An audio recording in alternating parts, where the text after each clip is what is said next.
এক গভীর নিস্তব্ধ রাত, চারদিক শান্ত, আকাশে অসংখ্য তারা জ্বলছে মৃদু আলোয়। হযরত ইব্রাহিম আলাইহিসসালাম ঘুমের মধ্যে একটি স্বপ্ন দেখলেন। স্বপ্নটা ছিল অস্বাভাবিক, হৃদয় কাঁপিয়ে দেওয়ার মতো। তিনি দেখলেন তিনি তার সবচেয়ে প্রিয় জিনিসটিকে আল্লাহর পথে কুরবানি করছেন। ঘুম ভেঙে গেল। তিনি গভীর চিন্তায় ডুবে গেলেন। নিজের মনকে প্রশ্ন করলেন, এটা কি শুধুই একটা স্বপ্ন, নাকি আল্লাহর পক্ষ থেকে কোনো ইঙ্গিত? পরদিন আবার রাত নামল। আবার তিনি সেই একই স্বপ্ন দেখলেন। এবার তার অন্তর কেঁপে উঠল। এক ধরনের অজানা ভয় আর ভাবনা তাকে ঘিরে ধরল। তৃতীয় দিন আবার সেই একই দৃশ্য, একই স্বপ্ন, বারবার। এবার তিনি নিশ্চিত হলেন এটা কোনো সাধারণ স্বপ্ন নয়,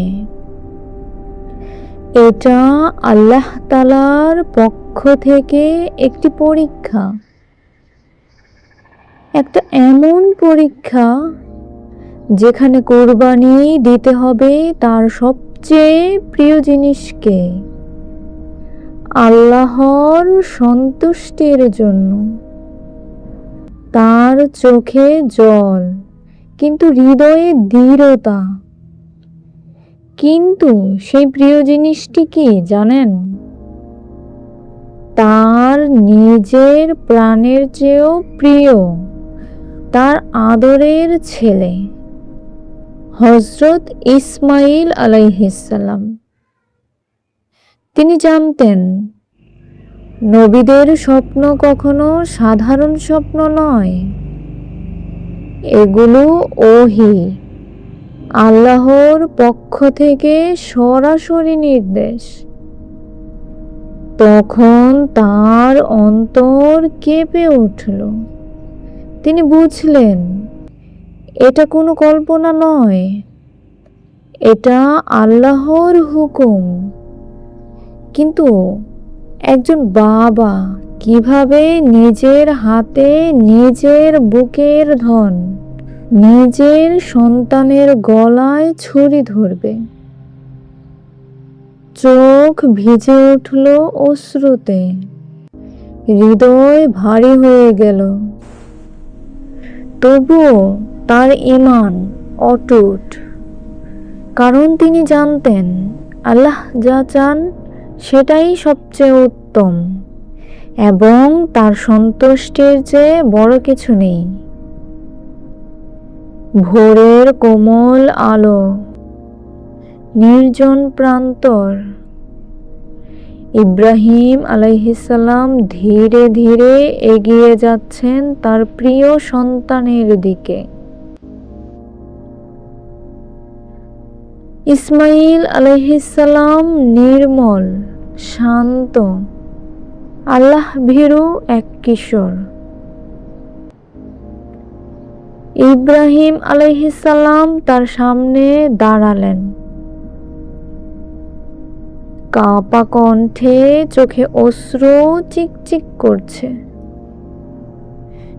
তিনি ধীরে বললেন, হে আমার প্রিয় ছেলে, আমি স্বপ্নে দেখেছি আমি তোমাকে আল্লাহর সন্তুষ্টির জন্য কুরবানি করছি। তুমি কি বলো? চারদিক নিস্তব্ধ, মুহূর্তটি যেন থমকে আছে। এটা শুধু একটি প্রশ্ন নয়, এটা ছিল ঈমানের পরীক্ষা, ভালোবাসা আর আনুগত্যের চূড়ান্ত মুহূর্ত।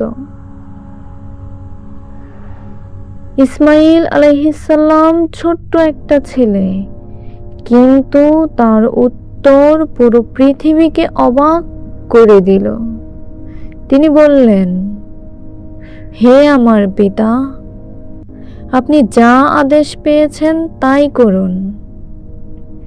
ইনশাআল্লাহ আপনি আমাকে ধৈর্যশীলদের অন্তর্ভুক্ত পাবেন।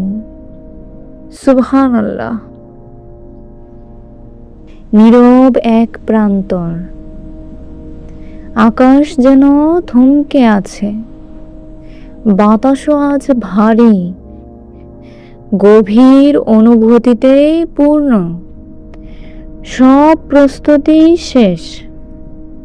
বাবার ছেলে দুজনেই আল্লাহর সন্তুষ্টির জন্য সম্পূর্ণভাবে প্রস্তুত। ইব্রাহিম আলাইহিসসালাম এর চোখ ভিজে উঠেছে, তবুও তার অন্তর দৃঢ় অবিচল।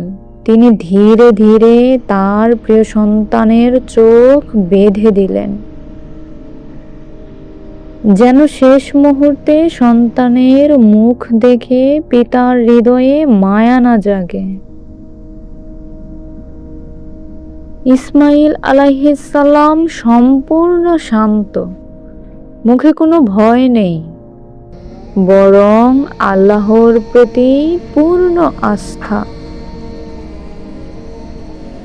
তিনি তার বাবার নীরবতা দেখে আবার বললেন, হে আমার পিতা, আপনি যা আদেশ পেয়েছেন তাই করুন।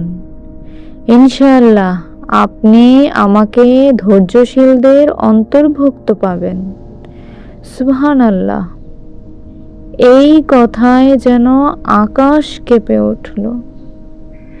এক সন্তানের এমন ত্যাগ, এমন আত্মসমর্পণ সত্যি ইতিহাসে বিরল।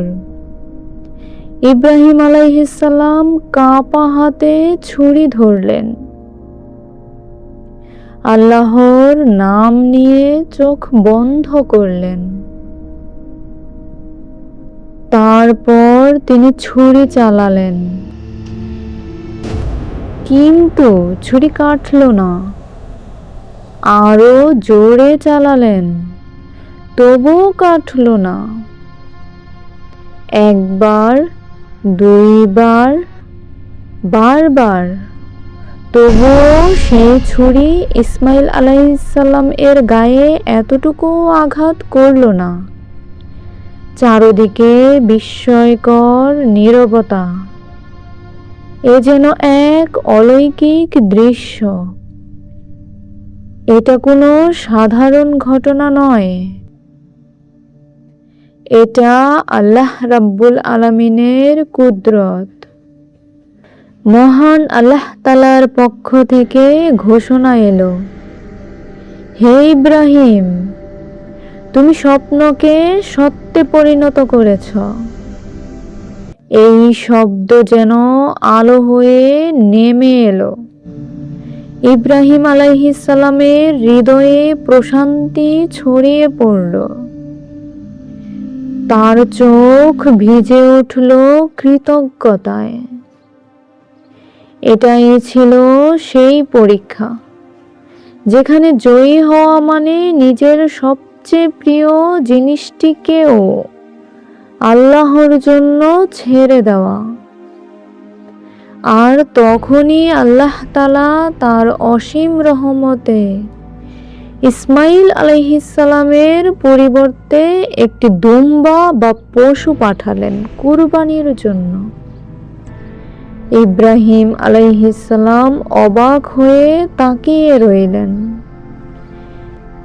এ যেন আল্লাহর পক্ষ থেকে সরাসরি প্রতিদান, এক মহান ত্যাগের মহান পুরস্কার। সুবহানাল্লাহ। এই ত্যাগ, এই আনুগত্য, এই নিঃস্বার্থ ভালোবাসা মহান আল্লাহ তাআলা এতটাই পছন্দ করলেন যে এই ঘটনাকে তিনি চিরস্থায়ী করে দিলেন। আজও পৃথিবীর কোটি কোটি মুসলমান ঈদুল আজহায় কুরবানি দেয়, শুধু একটি পশু জবাই করার জন্য নয়, বরং নিজেকে সম্পূর্ণভাবে বিলিয়ে দেওয়ার জন্য, তার রবের সন্তুষ্টির জন্য। এটাই কুরবানির আসল শিক্ষা, ত্যাগ, তাকওয়া আর মহান আল্লাহ তাআলার প্রতি নিঃশর্ত ভালোবাসা। আল্লাহ আমাদের সকলকে এমনভাবে ভালোবাসার তৌফিক দান করুন। আমিন।